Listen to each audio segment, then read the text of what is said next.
सर्जेराव आपला नातू आणि नातीची स्कूल बाहेर त्यांच्या येण्याची वाट पाहत होते.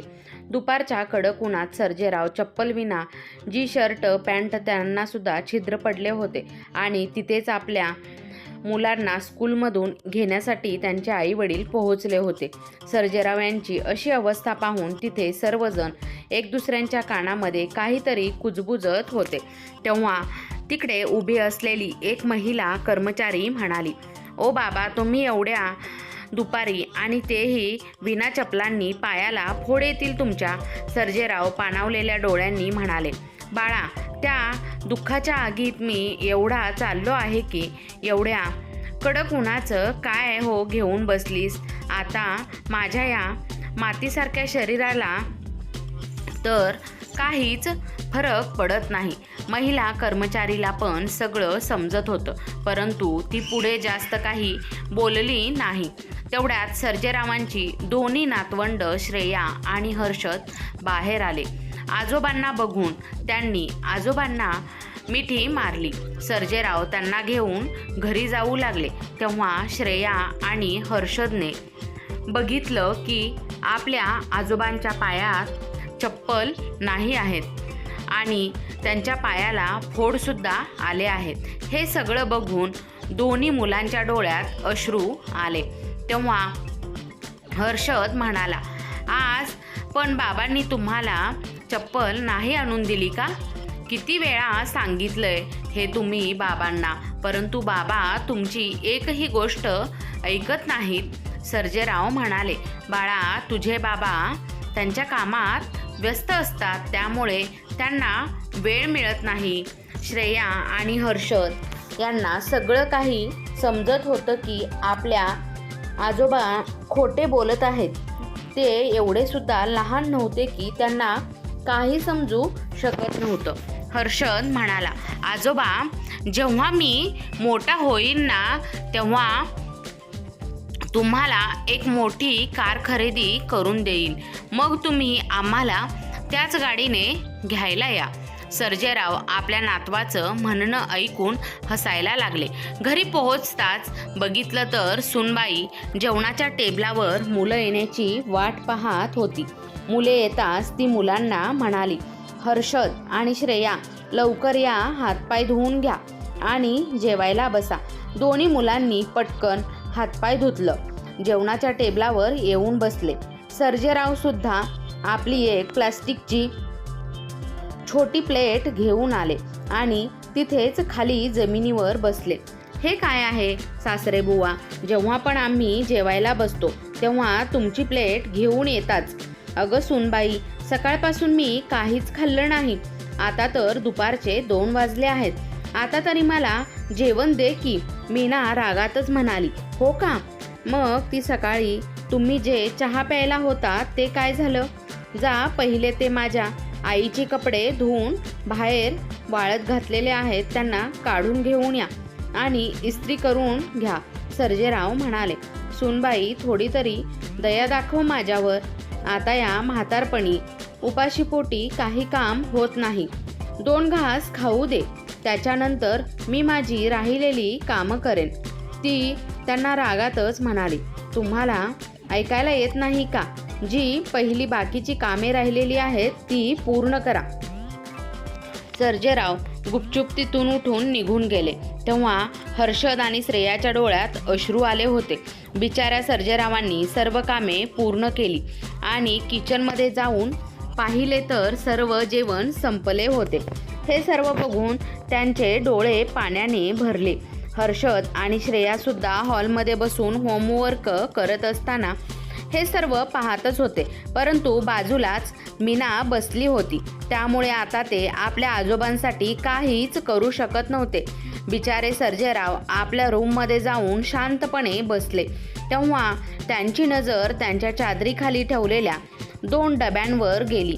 ते डबे हर्षद आणि श्रेयाचे शाळेतील डबे होते. त्यांनी ते डबे उघडून पाहिले तर डबे भरलेले होते. याचा अर्थ असा होता की हर्षद आणि श्रेयाने शाळेमध्ये डबे खाल्लेच नाहीत. तेव्हा सर्जेराव समजून गेले की दोन्ही मुलांनी आपल्या आजोबांचे पोट भरावे म्हणून डबा खाल्ला नाही. हा सगळा विचार करून त्यांच्या डोळ्यामध्ये पाणी आलं. दुसऱ्याच दिवशी सर्जेराव आपल्या रूममध्ये झोपले होते. दोन्ही मुलं त्यांच्याजवळ आली आणि म्हणाले, आजोबा तुम्ही तुमचे डोळे बंद करा. अरे मुलांनो, हे काय आहे आता? काही माझं वय आहे का हे खेळण्याचं? श्रेया म्हणाली, आजोबा प्लीज तुम्ही डोळे बंद तरी करा ना. मी तुमच्यासाठी काहीतरी आणलं आहे. काय आहे मुलांनो? आजोबा तुम्ही डोळे बंद तरी करा. सर्जेरावांनी आपले डोळे बंद केले. थोड्या वेळानंतर हर्षद म्हणाला, आजोबा आता डोळे उघडा. सर्जेरावांनी डोळे उघडले आणि बघितलं तर त्यांच्यासाठी नवीन चप्पल आणि 2 नवीन ड्रेस होते. सर्जेराव आश्चर्यचकित होऊन म्हणाले, हे सगळं तुमच्या बाबांनी कधी आणलं आणि त्यांनी हे मला का नाही दिलं? श्रेया म्हणाली, आजोबा बाबांनी नाही आणलं. मी आणि हर्षद दादांनी आमच्या पिगी बँक फोडली आणि त्याच पैशांनी हे सगळं आणलं आहे तुमच्यासाठी. तुम्ही आम्हाला अनवाणी आणि फाटलेले कपडे घालून न्यायला येतात ना, तर ते बघून आम्हाला अजिबात चांगलं वाटत नाही. मुलांचं बोलणं ऐकून सर्जेरावांच्या डोळ्यातील अश्रू जोरजोरात वाहू लागले. तेवढ्यातच मीना आत येते. तेव्हा तिला नवीन चप्पल आणि ड्रेस दिसतात. ती रागातच म्हणते, हे सगळं कुठून घेऊन आलास म्हाताऱ्या? कुठे चोरी तर नाही केलीस ना? सर्जेराव शांतपणे म्हणतात की सूनबाई, मी कुठेही चोरी केलेली नाही. खोटं बोलत आहेस म्हाताऱ्या. नाहीतर तुझ्याजवळ हे नवीन कपडे आणि चप्पल कुठून आली? एवढं बोलून मीना सर्जेरावांना मारायला लागली. तेव्हा हर्षद आणि श्रेया रडतच म्हणाले, आई नको मारू त्यांना. आजोबांनी चोरी केलेली नाही. आम्ही आमची पिगी बँक फोडली आणि आजोबांसाठी चप्पल आणि कपडे घेऊन आलो. हे सर्व ऐकताच मीनाने आपल्या मुलांना सुद्धा एक एक कानाखाली मारली आणि मुलांना त्या रूममधून बाहेर काढले आणि बाहेर येऊन सर्जेरावांच्या रूमला बाहेरून कडी लावून घेतली. आतमधून सतत सर्जेरावांच्या विनवणीचा आवाज येत होता. तेव्हा हर्षद आणि श्रेयाने बघितलं की मीनाचा फोन समोरच टेबलावर होता. हर्षदने हिम्मत करून आज आपल्या काकांना फोन लावला. हर्षदने सर्व काही रडत आपल्या काकांना सांगितलं. हे सगळं ऐकून उमेश लगेचच तिकडून निघाला. हर्षद आणि श्रेया आपल्या काकांच्या सांगण्यानुसार घरातून बाहेर निघाले आणि जेव्हा घरी परत आले तेव्हा मुलांचं असं रूप बघून मीनाचे हातपाय थरथर कापायला लागले होते. तिच्या हातातून काठी सुटून जमिनीवर पडली. तेवढ्यातच उमेश सुद्धा तिथे पोहोचला होता. त्यांनी धावतच जाऊन आपल्या बाबांना मिठी मारली. परंतु जशी त्यांची नजर आपल्या वडिलांच्या डोक्यावर पडली तशी त्याच्या पायाखालची जमीनच सरकली. बाबा, हे काय तुमच्या डोक्याला? मला खरं खरं सांगा, काय काय अत्याचार होत आहे तुमच्यावर येथे? कपाटाला हात लावू नका. मी स्वतः कपडे ठेवीन. म्हणूनच तर हे कपडे एवढ्या दिवसापासून इथेच आहेत. मीना सर्जेरावांना म्हणाले की तुमच्या आईबाबांनी तुम्हाला काही शिकवलं आहे की नाही ते माहिती नाही, परंतु तोंडाला तोंड देणे मात्र व्यवस्थित शिकवले आहे. ठीक आहे, तुम्ही 10 दिवसापूर्वी या कपड्यांना इस्त्री केली होती. आता 10 दिवसात हे कपडे इस्त्री करून बाहेर इथेच होते. त्यामुळे जा आणि परत त्यांना व्यवस्थित इस्त्री करून घेऊन या. आणि तुम्ही जे एवढं दात चावून मला बोलत आहात ना की मी आईच्या कपाटाला तुम्हाला हात नाही लावू देत, तर त्यात मी काय चुकीचं करत आहे? तुमचा काय भरोसा? इथून काही उचलाल आणि तुमच्या मुलीला देऊन याल. माहिती नाही कुठल्या भिकाऱ्यांच्या घरी मी आली आहे. माझं तर जीवनच बर्बाद झालं आहे. एवढं बोलत ती सर्जेरावांकडे तोंड करत तिथून निघून गेली. मीनाचे लग्न होऊन जवळजवळ 15 ते 16 वर्ष झाली होती. 2 मुलं होऊन मोठीही झाली होती मुलं. तरीसुद्धा सासरी तिला आपलेपणा काही वाटतच नव्हता. एका मुलीसाठी सासरी अजून कोणाकडून प्रेम मिळो ना मिळो, परंतु नवरा आणि सासूकडून थोडेसे प्रेम जरी मिळाले तरी सासरच आपलं घर आपलंच आहे वाटायला लागतं. परंतु इथे तर मीनासाठी कोणी काही केलं तरी मीना अजून संतुष्टच नव्हती. बिचारे सर्जेराव आपल्या सुनेच्या आईचे कपडे इस्त्री करून गुपचूप तिथून निघून गेले. इकडे मीना आपली आई कांचनला फोन करून सगळ्या गोष्टी सांगते. तेव्हा कांचन आगीत तेल टाकायचे काम करते. मीना, मला असं वाटू लागले आहे की तुझ्या सासऱ्यांचे तोंड भरपूर चालायला लागले. जर असंच राहिले तर तो विजयला म्हणजे जावई बापूंना आपल्या बाजूने करून घेईल आणि तुझा सासरा त्या घराचा मालक होईल. विचार कर. मी तर म्हणते एक दिवस त्यांना वृद्धाश्रमाचा रस्ता दाखवा. मीना म्हणाली, आई तू माझी चिंता करू नकोस. मी काही कच्ची खेळाडू नाही आहे. आई, तू तुझ्या वेळेला तुझ्या सासऱ्यांना घराचे मालक बनू दिले नाहीस. मग मी माझ्या सासऱ्यांना घराचे मालक बनून देईन का? येऊ दे विजयला, सर्व कारस्थाने सांगते त्याला, मग तो त्यांची चांगलीच खरडपट्टी काढेल. एवढं बोलून दोन्ही मायलेकींनी फोन ठेवला. संध्याकाळ होताच विजय जसा कामावरून घरी आला तसं सर्जेराव म्हणाले, माझा मुलगा कामावरून आला आहे, त्यांच्यासाठी पाणी घेऊन येतो. कारण ते त्यांचे रोजचेच काम होते. मीना जागची हलायचीच नाही. सर्जेरावांचं आपल्या मुलाला पाणी नेऊन द्यायचे. पण आज मीना रागातच म्हणते, ते तेवढे दमून आले आहेत, तुम्ही लगेच आल्या आल्या त्यांना पाणी घेऊन जाता. जा काहीतरी खायला घेऊन या. बघा तरी किती थकलेले वाटत आहेत ते बिचारे. दिवसभर काम करतात आणि बाकीची सगळे घरात आयते खाऊन मस्त लोळत पडलेले असतात. माझ्या नवऱ्याची तरी कोणाला काही चिंताच नाही. असे म्हणत मीना सर्जेरावांच्या हातातील पाण्याचा ग्लास घेते. तेव्हा सर्जेराव म्हणतात, माझ्या मुलाला मी चांगले ओळखतो. तो घरी आल्यावर लगेचच काही खात नाही, फक्त पाणी पितो, मग थोडा चहा घेतो. त्यांचे ते बोलणे ऐकून मीना रागातच किचनमध्ये आपल्या मुलांना जेवण देण्यासाठी जाते. मग ती काही लवकर बाहेर येतच नाही. खूप वेळ होतो. तेव्हा विजयला भूक लागते. तेव्हा तो मीनाला आवाज देतो आणि म्हणतो, आज काही जेवण जेवायला मिळणार आहे की नाही? जेव्हापासून घरात आलो आहे तेव्हापासून कोणी घोटभर चहासुद्धा दिला नाही. तेव्हा मीना म्हणते, तुमचे बाबा म्हणाले की आता जेवायला देऊ नकोस. आजकाल त्यांचे काय नखरे वाढले आहेत तुम्हाला, म्हणून सांगते. आज मी माझ्या आईच्या कपड्यांना त्यांना इस्त्री करायला सांगितली, कारण की माझी तब्येत बरी नव्हती. तेव्हा ते मला 4 गोष्टी ऐकवायला लागले. आता तुम्हीच बघा, तुम्ही येऊन किती वेळ झाला आहे, परंतु मला अजून जेवणसुद्धा वाढू देत नाहीत. तेवढ्यातच सर्जेराव विजय समोर येतात. तेव्हा विजय रागातच म्हणतो, बाबा तुम्ही एवढे सुद्धा कळत नाही का तुम्हाला? की मला भूक लागली असेल. तुम्ही मीनाला जेवण वाढण्यापासून का थांबवले आहे? त्यावर सर्जेराव म्हणाले, नाही, सुनबाईलाच माहीत असेल रे.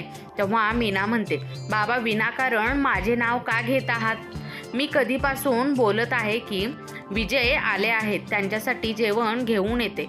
पण माहिती नाही कधीपासून तुम्ही तुमच्या मुलीसोबत फोनवरच बोलत आहात. आता तुम्हीच बघा, यांना जेवण वाढायला किती उशीर होत आहे. थांब विजय, मी तुझ्यासाठी आता लगेच जेवण वाढते. तेव्हा सर्जेराव हैराण होऊन आपल्या सुनेकडे पाहतच राहतात की नक्की हिच्या मनात काय चालू आहे. घरातील शांतता भंग करण्यासाठी एकही संधी ही बाई सोडत नाही.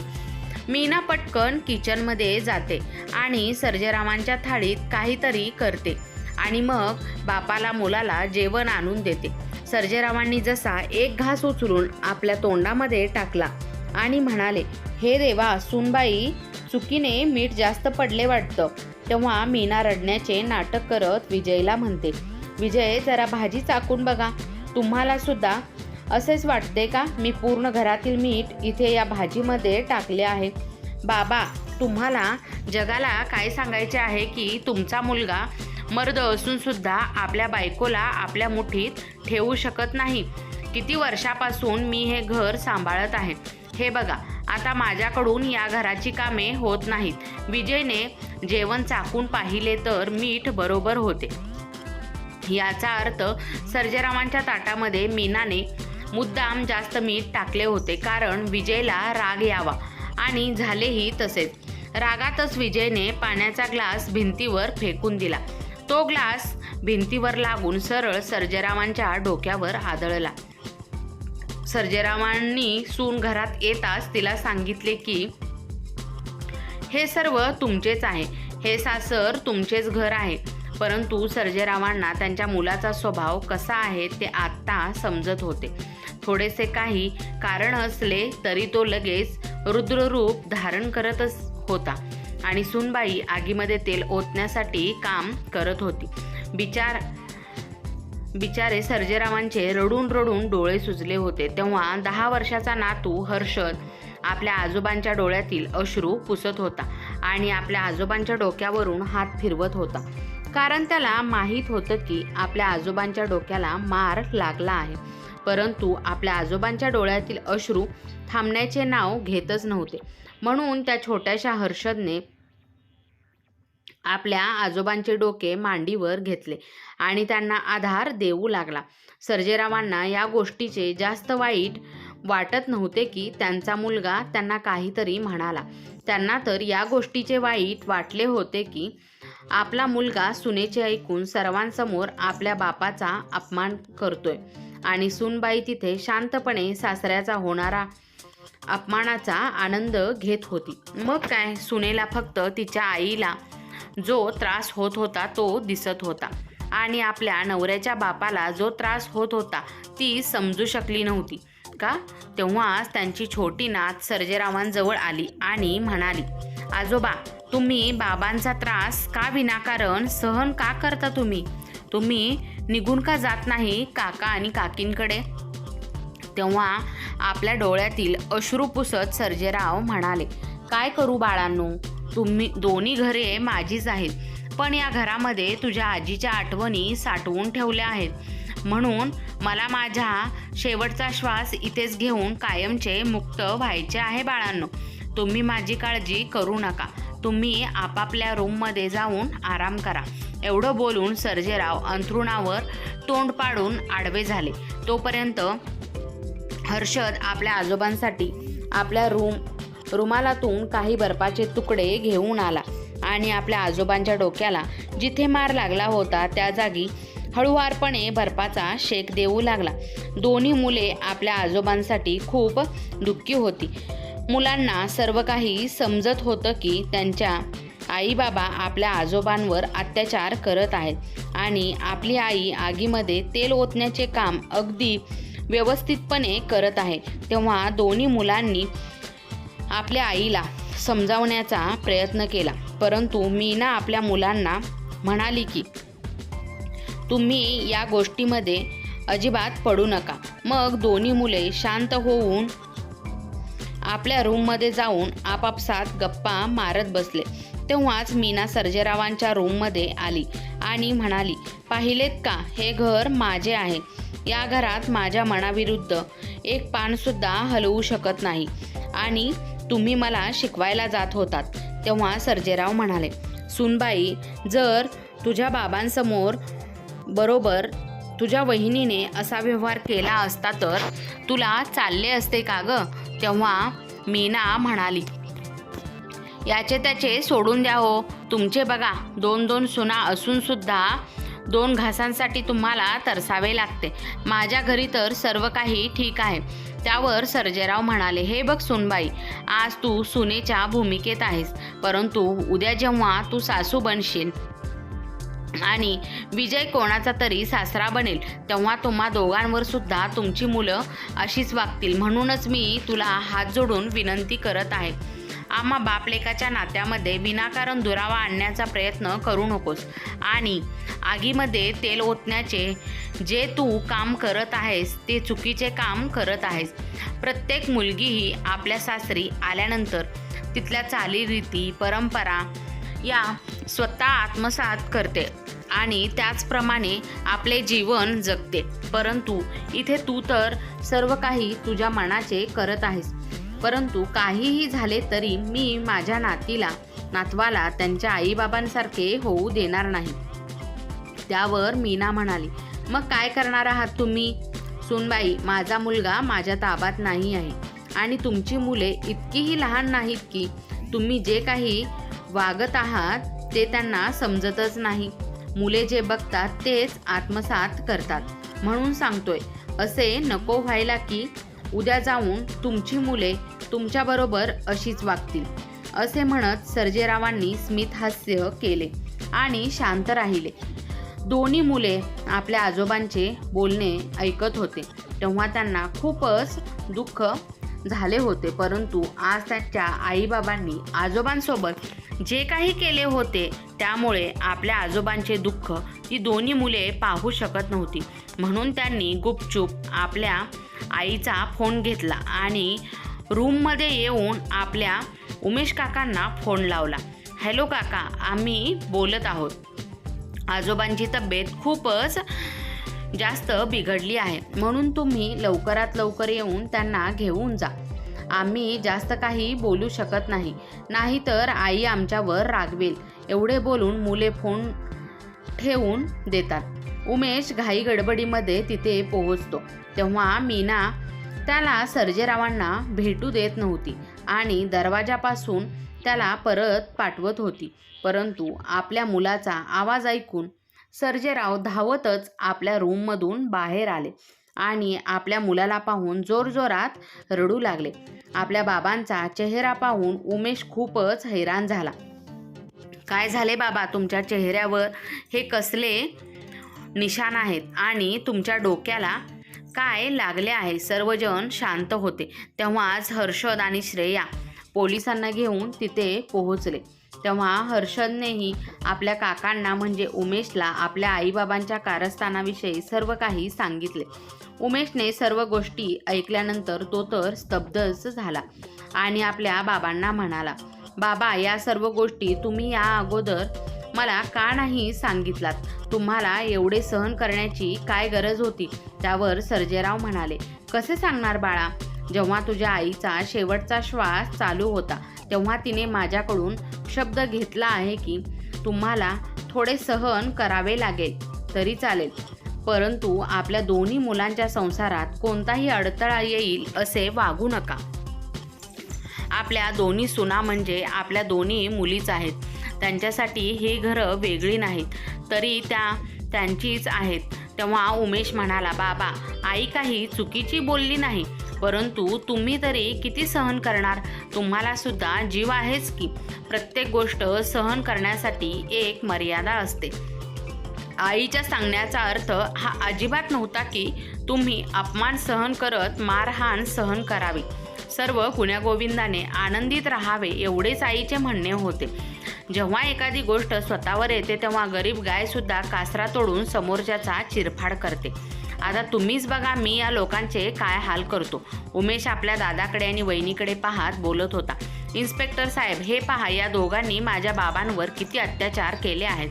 आता यांना कोणती शिक्षा द्यावी हे तुम्हीच ठरवा.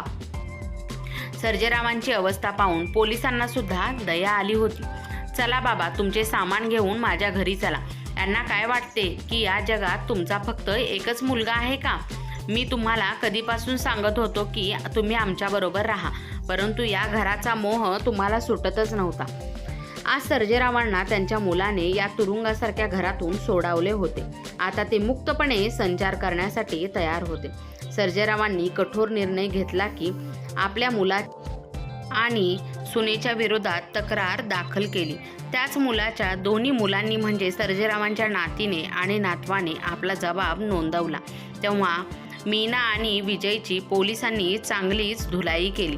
तेव्हा आता कुठे त्या दोघांची अक्कल ठिकाणावर आली होती. विजय आता सारखा सारखा आपल्या बाबांना आपल्या घरी बोलवत होता. तेव्हा उमेश म्हणाला, जर तुला खरंच सभ्य मुलगा बनायचे असेल तर येऊन मला भेट, नाहीतर कायदेशीर लढाई मी पुढे सुद्धा लढण्यासाठी तयार आहे. आपल्या बाबांचा दुसरा मुलगा अजूनही जिवंत आहे आणि तो आपल्या बाबांना आयुष्यभर आपल्याजवळ ठेवू शकतो. आता तर विजयची झोपच उडाली होती. आपल्या बाबांवरचं अत्याचार करणं विजयला खूपच महागात पडले. सोबतच वस्तीमध्ये सर्वजण त्यांच्या नावाने छितू करत होते. हा कसा माणूस आहे, आपल्या बायकोच्या बोलण्यात येऊन आपल्या जन्मदात्या पित्याला त्रास देत आहे, आणि ही कसली सून आहे, आपल्या पित्याप्रमाणे असलेल्या सासऱ्यांना घरात शांततेने जगू देत नाही. ही तर स्वतःच राक्षसीन आहे. आता राहू दे हिला जेलमध्ये. बिचारे सर्जेराव जोपर्यंत होते तोपर्यंत या दोघांची खूप मदत करत होते. मीनाची आईसुद्धा इथे येऊन खूप दिवस राहत होती. तिच्या आईला सुद्धा पोलिसांनी पकडून नेली असती तर बरे झाले असते.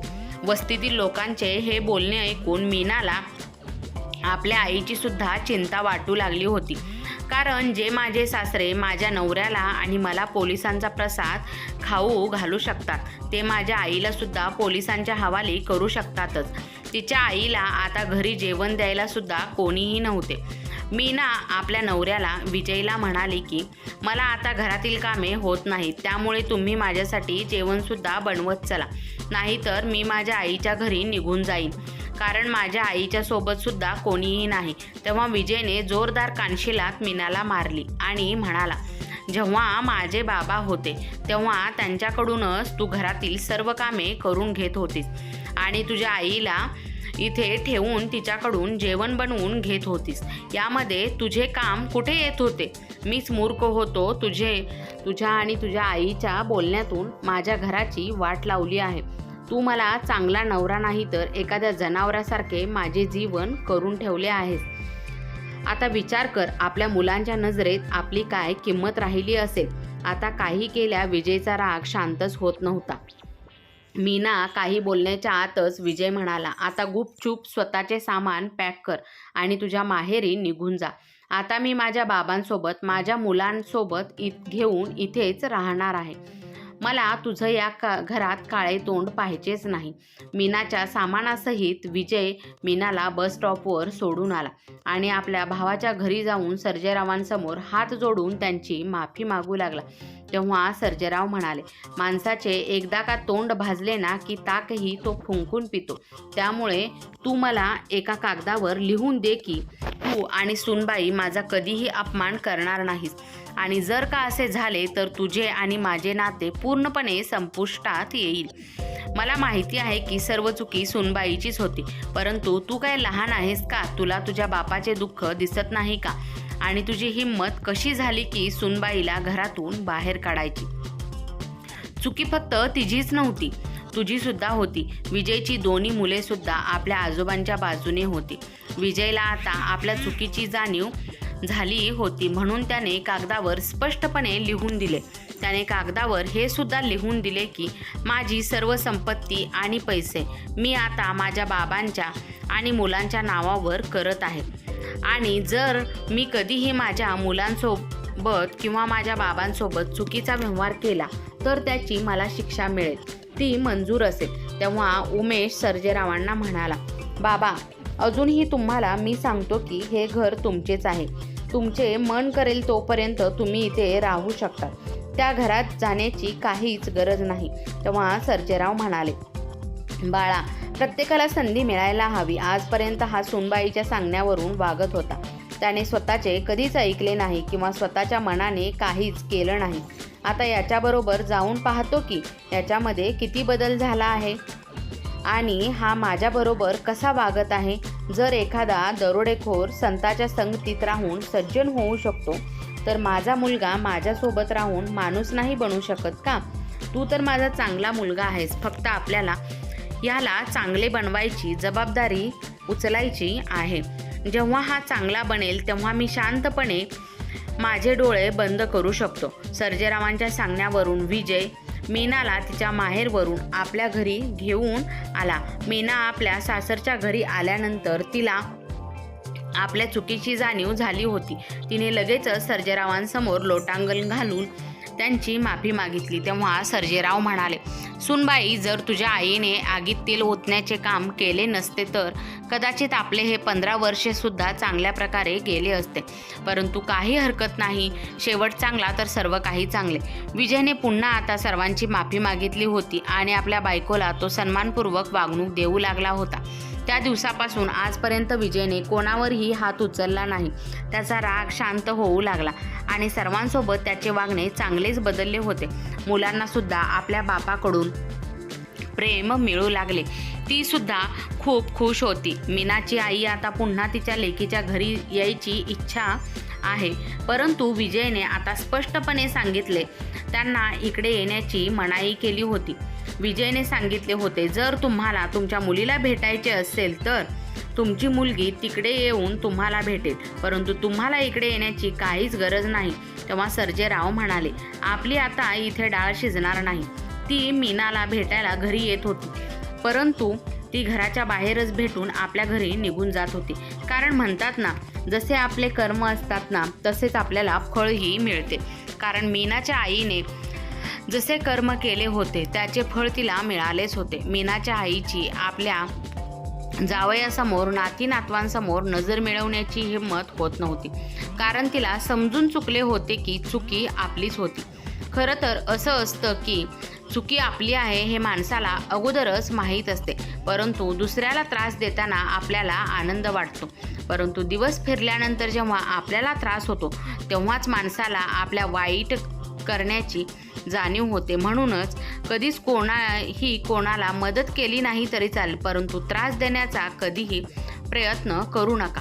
मीनाच्या आईला तर कायमस्वरूपीचा धडा मिळाला होता आणि तिला योग्य ती शिक्षाही मिळाली. तुमचे याबद्दल काय मत आहे? तर विजयने तर योग्यच निर्णय घेतला होता का? तर मित्र आणि मैत्रिणींनो, आजची कथा तुम्हाला आवडली असल्यास चॅनलला लाईक, शेअर, सबस्क्राईब नक्की करा. कथा पूर्ण ऐकल्याबद्दल, वाचल्याबद्दल तुम्हा सर्वांचे मनपूर्वक धन्यवाद. जर कोणी चॅनलवर नवीन आला असेल तर अशाच हृदयस्पर्शी कथा ऐकण्यासाठी, वाचण्यासाठी आजच आपल्या चॅनलला